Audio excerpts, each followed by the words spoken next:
Today on Write with Influence, we're looking at how to get feedback on your product or service that you can use in your copy to make more sales. One of the best ways to do this is with a survey, but I see a lot of people get these surveys wrong. So in today's video, we're going to look at who do you include and what do you ask. First of all, who should you include?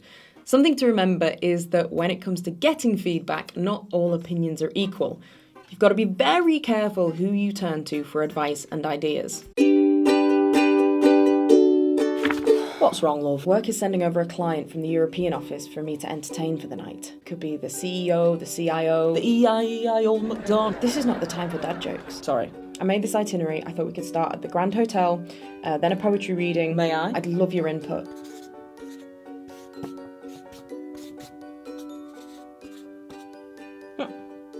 There you go. They'll love it. Okay. Roger, flight 807, approaching runway 7. There is no car? No, we're gonna get the bus. It's way cheaper. Have you got any change on you? This pub is called Wetherspoons. You can just call it Spoons. It's one of the few places in London where you can get a beer for less than £5.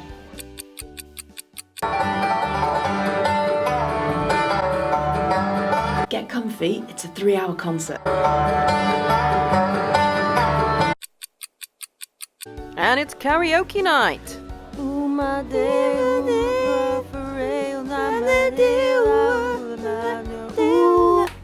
Thank you, and next up we have Amy and Natalia.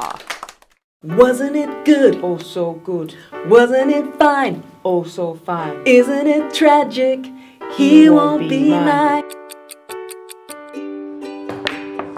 Well, it is a bit rough in here, so don't get too flash. No fancy shots, don't get cocky. Do you know how to fight? How did it go? Best night of my life.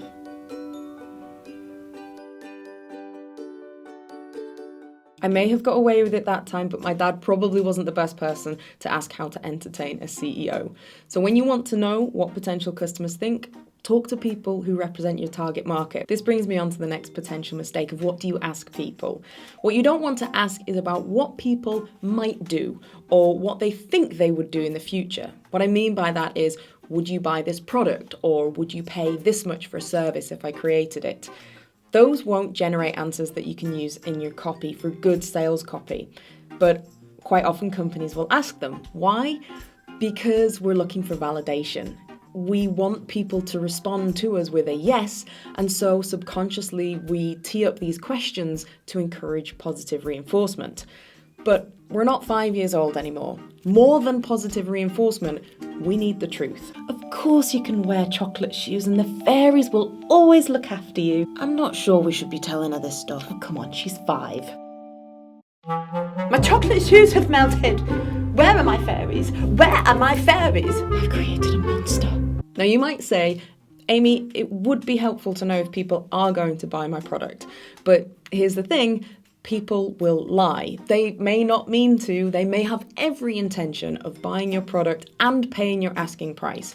But, well, here's what I know about intentions. Amy, that was amazing. You will come to the after party, won't you? I'll come for one drink. I've got a very early flight in the morning and I absolutely have to make it. See that? A very firm intention. Look at my face. But let's see what happens.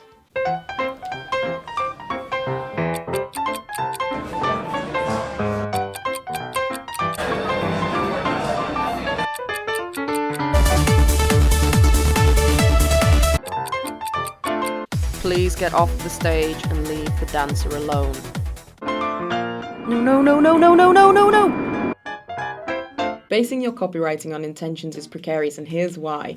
I might know 90%, let's say 50% of what my future actions will be based on my intentions, but I know 100% of where I am today. And it's the same with your customer. You want to ask them questions that tells you about where they are now. Specifically, are you trying to achieve this? What problems are you having? What questions do you have about solving those problems? And what's getting you down? These questions unlock great copy because when you get those responses back, you can use those answers to start writing sales copy that says, do you want to achieve this? Are you struggling with these problems? Do you want to know how to solve those particular problems? And are you sick and tired of whatever it is that is getting them down?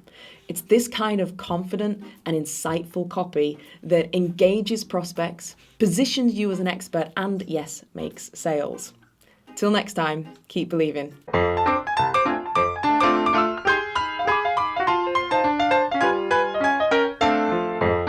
Where are my fans?